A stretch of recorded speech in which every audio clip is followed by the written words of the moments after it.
12th. When Esther made suit to reverse Haman's letters, the king granted the Jews in every city, not only to gather themselves together and to stand for their lives, but also to destroy, to slay, and to cause to perish all the power of the people and province that would assault them, both little ones and women, and to avenge themselves on their enemies. And accordingly, in the day that their enemies hoped to have power over them, the Jews gathered themselves to lay hand on such as sought their hurt, and smote all their enemies with the stroke of the sword.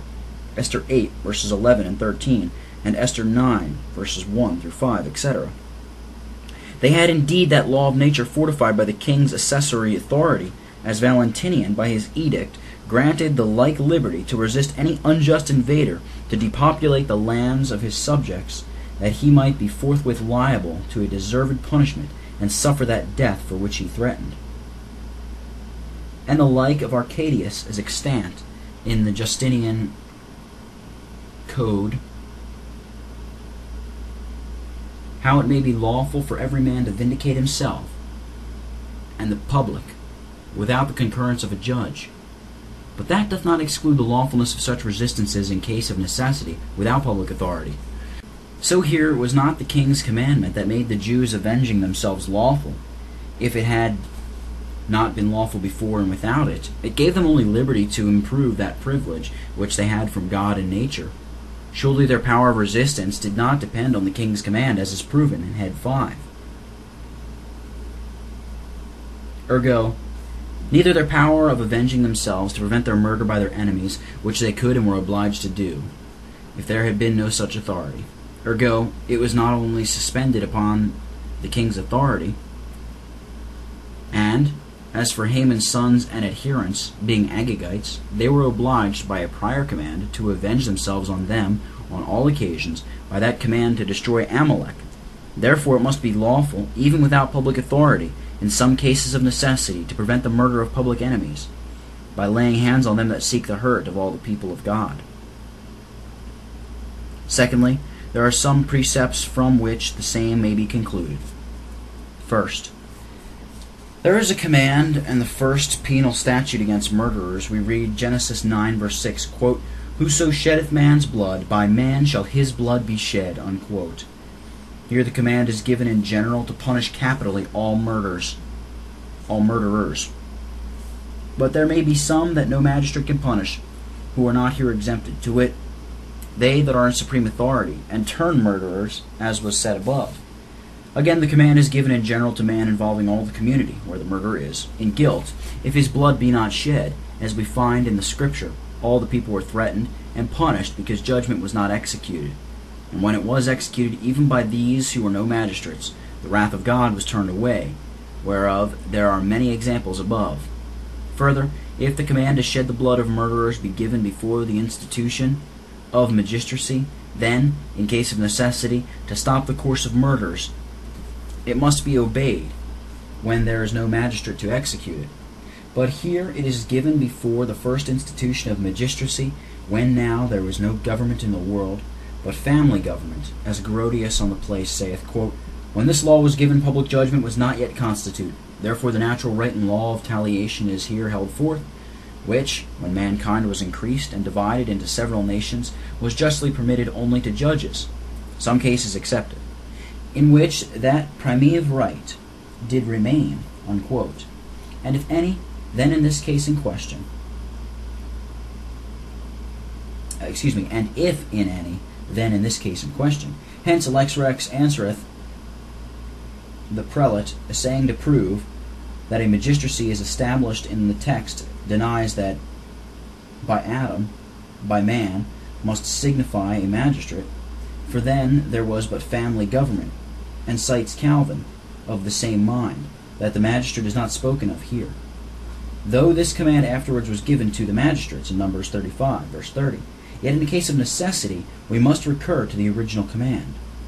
Secondly, this command of punishing murdering enemies is, even after the institution of magistrates, in several cases not restricted to them, but permitted to the people, yea, enjoined them, as, number 1, not only magistrates, but the people are commanded to avenge themselves on their public enemies, as the Israelites, after their being ensnared in the matter of Pero, are commanded to vex the Midianites, and smite them, because they beguiled them and brought a plague upon them. Numbers 25, verses 17 and 18, and Numbers 31, verse 2, to avenge themselves on them, and for this end to arm themselves and go against them, and avenge the Lord of Midian, which they executed with the slaughter of all the males. So likewise are they commanded to destroy Amalek. It is true these commands are given primarily and principally to magistrates, as they are to Moses, and afterwards to Saul. Yet afterwards we find other than magistrates upon this moral ground, having the call of God, did execute judgment upon them, as Gideon and David, before they were magistrates, did avenge themselves and the Lord upon them, as is before cleared. It is also true that there was some holy severity then to be extended against particular nations as such, peculiar to that dispensation, which is not pleaded as imitable, but the ground was moral, and the right of the people saving themselves by the destruction of their enemies, when there is no other way for it, is natural. And this is all we plead for here. If people may vex their enemies and avenge themselves against them, even without public authority, when ensnared by their craftiness, much more may they put a stop to their insolency by cutting off their principal and most pernicious instruments, in case of necessity, when invaded by their cruelty. But here a people is commanded to vex their enemies and avenge themselves on them, and accordingly Gideon and David did so without public authority, and that upon a ground which is moral and natural. Ergo, secondly, the execution of the punishment of murderers is committed to the people. Quote, the revenger of blood himself shall slay the murderer when he meeteth him, he shall slay him. Unquote. Numbers 35, verses 19 and 21. So that if he met him before he got into any city of refuge, he might lawfully slay him.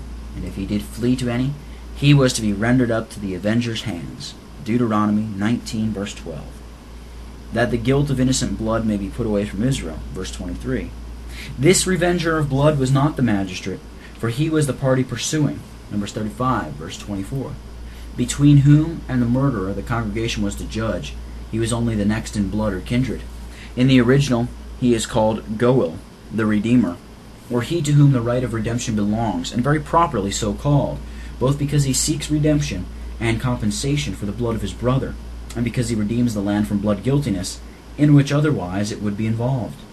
I do not plead that this is always to be imitated, as neither it was always practiced in Israel, but if a private man in a hot pursuit of his brother's murderer might be his avenger, before he could be brought to judgment, then much more may this power be assumed in a case of necessity, when there is no judgment to be expected by law, and when not only our brethren have been murdered by them that profess a trade of it, but others also, and ourselves are daily in hazard of it, which may be prevented in cutting them off. I do not see what is here merely judicial, so as to be rejected as Judaical. For sure murderers may be slain now as well as then, and there is the same hazard of their escaping now as then. Murder involves the land in guilt now as well as then, and in this case of necessity especially. That law that gives a man right to preserve himself gives him also right to be his own avenger, if he cannot otherwise defend himself. Thirdly, not only the execution and decision of matters of life and death is committed to them, and as in the case of blasphemy and cursing, quote, all that heard were to lay their hands upon his head, and all the congregation was to stone him, unquote. Leviticus 24, verses 14 and 16. Quote, the manslayer was to stand before the congregation in judgment, then the congregation shall judge between the slayer and avenger of blood, unquote. Numbers 35, verses 12 and 24. The people claimed the power of life and death, in seeking to execute judgment upon those that had spoken treason against Saul. Bring the men, say they, that we may put them to death. 1 Samuel 11, verse 12. Especially in the case of punishing tyrants as they did with Amaziah. Certainly this is not so judicial or Judaical as that in no case it may be imitated. For that can never be abrogated altogether, which in many cases is absolutely necessary. But that the people, without public authority, should take the power of life and death, and of putting a stop to the insolency of destroyers by putting them to death, is in many cases absolutely necessary. For without this they cannot preserve themselves against aggressant tyrants, nor the fury of public enemies or firebrands within themselves, in case they have no public authority, or none but such as are on their destroyer's side. Fourthly, not only the power of purging the land by divine precept is incumbent on the people, that it may not lie under blood guiltiness, but also the power of reforming the courts of kings by taking course with their wicked abettors and evil instruments, is committed to him, with a promise that if this be done, it shall tend to the establishment of their throne, which is not only a supposition, in case it be done, but a supposed precept to do it, with an insinuation of the necessity and expediency of it, that it is as suitable as the taking away of the dross from silver in order to the production of a vessel. Proverbs 25, verses 4 and 5. Quote, take away the wicked from before the king, and his throne shall be established in righteousness, unquote, which is not only there given to kings, for then it would be in the second person spoken to them, but to the people to do it before them, as the people did with Baal's prophets from before Ahab. And our progenitors many times have done with wicked counselors, as may be seen in the foregoing representation, and more fully in the history of the Douglases, and in Knox's and Calderwood's histories. Hence, if it be duty to reform the court, and to take away a king's wicked sycophants, counselors, agents, and instigators to tyranny, then it must be lawful, in some cases of necessity, to restrain their insolency and repress their tyranny in executing judgment upon such of them as are most insupportable, who are made drunk with the blood of innocents. But the former is true.